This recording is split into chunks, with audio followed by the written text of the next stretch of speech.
Hi, everyone, and welcome to week 3 of our Social Work Skills Lab. This week, we're zooming out a bit to look at the big picture, how the social work process actually unfolds. We'll focus especially on the first phase, engagement, but I also want you to begin connecting what we've talked about so far to the broader arc of our work with clients.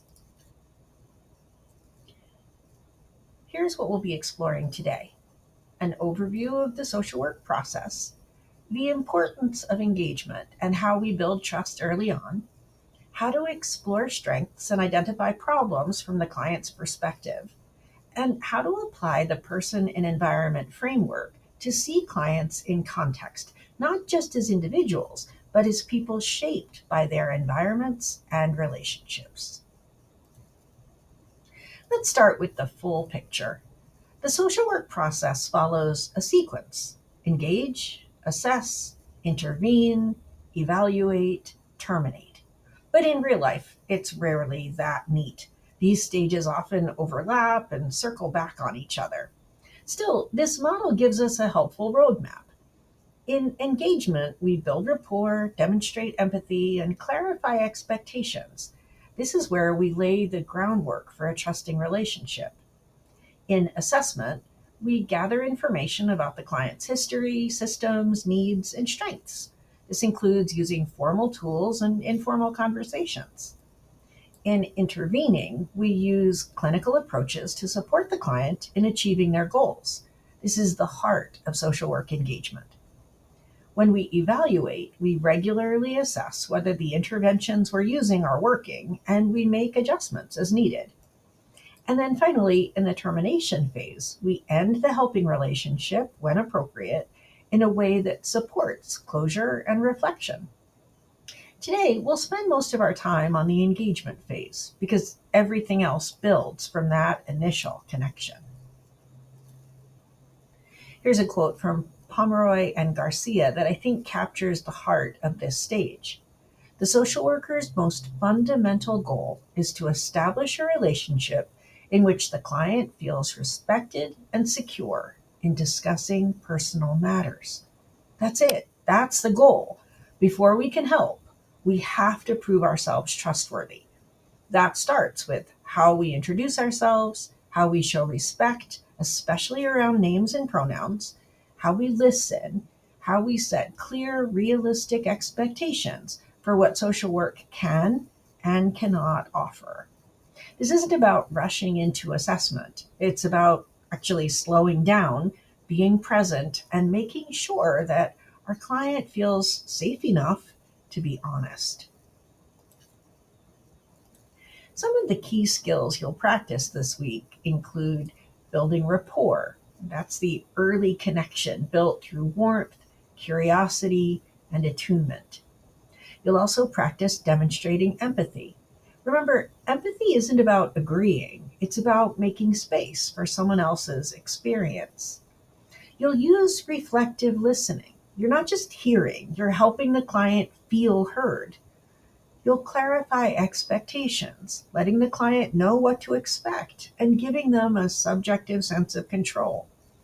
Finally, you'll also practice identifying the problem, but from the client's point of view, not just what's in the referral paperwork. Clients come to us for lots of different reasons. Sometimes they're court ordered, sometimes they're voluntary, sometimes they visit us at the suggestion of a doctor or a family member. What we're most interested in always is their perspective. What brings them in today? What's on their mind? What do they want to work on? It's common for clients to list a dozen different concerns. That's perfectly okay. You can say something like, I hear you've got a lot going on. Of all of these things, which would you say is bothering you the most right now? This helps clients begin to prioritize, and it helps us meet them where they are. Remember, every client, even the most decompensated client, has strengths, even in crisis, even when they feel stuck, even when they're severely depressed. A strengths based approach assumes that people have internal and external resources that they can draw on. It also assumes that people have dreams, values, and visions for how life could be different according to their own hopes and desires. To suss this out, you might ask, what have you learned about yourself during difficult times? What's different when things are going well? What helps you cope? What are you hoping for? You're not just building rapport with these questions, you're helping the client connect to their own capacity for resilience. It's really powerful stuff. Now, let's just back up a little bit and talk about introductions, because this is really where engagement starts. Even your first few words matter. They set the tone for everything that follows. When you meet a client, be sure to clearly state your name and pronouns, your role, such as I'm an MSW student working under supervision, the purpose of the visit, why are you there, and then checking in with the client. How would they like to be addressed, both in their name and in their pronouns? Even if this feels a little formal, the act of asking communicates respect, transparency, and professionalism. And all of these things contribute to the development of a trusting relational foundation. You'll have time this week to practice writing and delivering your own professional introduction. Try to keep it clear, warm, simple, and authentic to you. Think about how you'd want to be greeted if you were in a vulnerable moment. That's the mindset to bring with you. If you need help, consider starting with something like, Hi, my name's Elizabeth. I use she, her pronouns, and I'm an MSW intern here. I'm looking forward to learning about how I can support you today.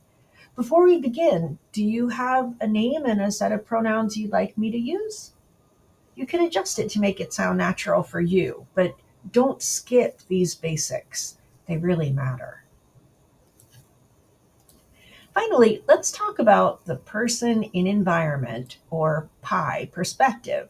This is one of the foundational frameworks in social work. PI comes from systems theory, and it reminds us that clients are not isolated individuals.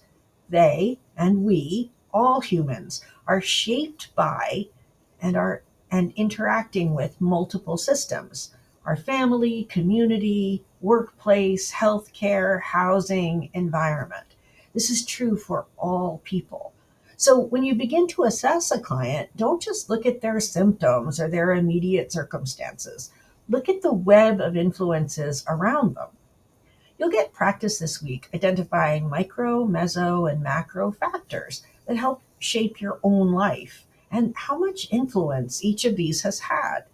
That personal reflection will help you see how varied and layered client experiences can be.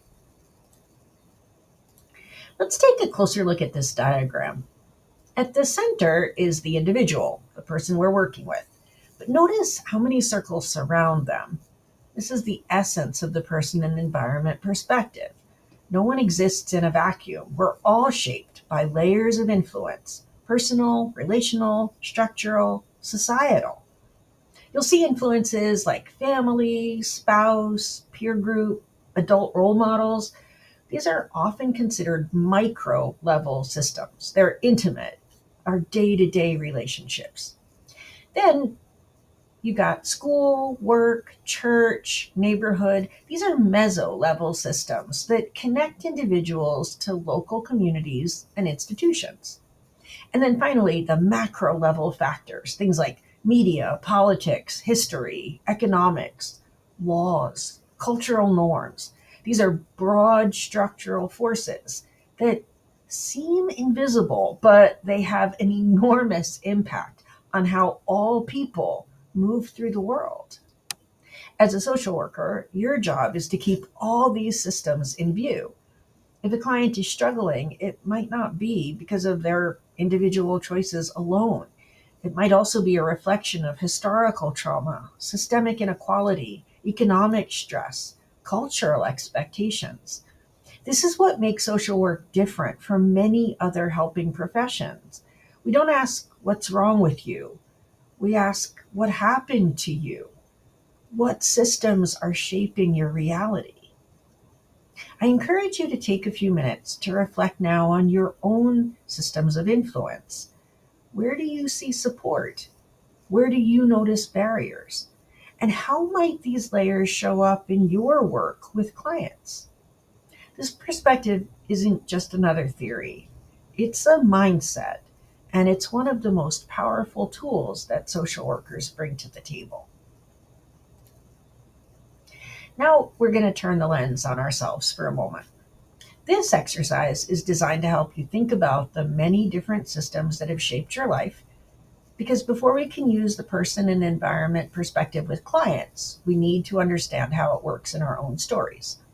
You'll be asked to list at least 6 influences in your life and label each one either as micro, meso, or macro. Remember, micro influences are close and personal. Your relationships, your physical health, your education, your spirituality.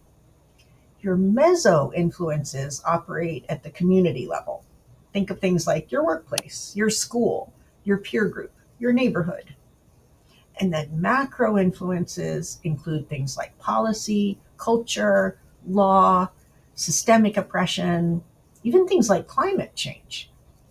Once you list them, you'll rate how much influence each has on your life from a scale of 1 to 5.